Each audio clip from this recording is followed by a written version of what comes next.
పానాలు పోతాయని పరుగులు పెట్టుడు, రక్తం కోసం రందులు పెట్టుకునుడు, బ్లడ్ దొరకకపోతే గుడ్లు తెరుసుడే అనేది ఉండదన్నట్టు చేసిండ్రట జపాన్ దేశపోలు. కృత్రిమ రక్తాన్ని తయారు చేసుడు కనిపెట్టిండ్రట. అంటే ల్యాబ్లల్లో మూలకాలకు ముడిపెట్టి ఒకదానికి ఇంకోటి కలిపి కెమికల్ బంధాలు బలపడేటట్టు రంగు, రుచి, చిక్కదనం అచ్చం రక్తం తీరే ఉండేటట్టు, లక్షణాలు, పనితనం పర్ఫెక్ట్గా రక్తం తిరగనే ఉండేటట్టు తయారు చేసిండ్రట.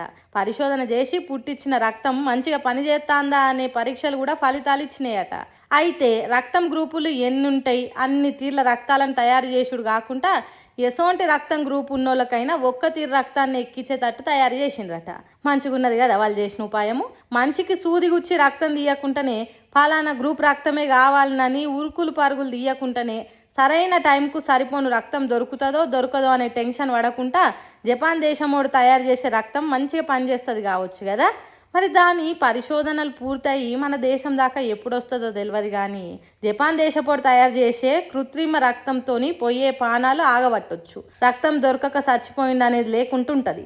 అంతేకాదు మనుషుల రక్తంతో వ్యాపారాలు చేసేటోళ్ళ బిజినెస్లు కూలిపోతాయి కావచ్చు.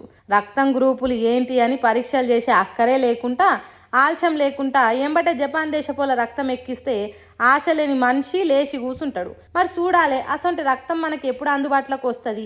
అది పైసలు లేని వాళ్ళకి అందకుండా ఆకాశంలో ఉంటుందా, లేకుంటే అందరి ప్రాణాలు కాపాడేటట్టు అందుబాటులోనే ఉంటుందా అనేది ముందే చూడాలిగా. ఏందో ఏమో.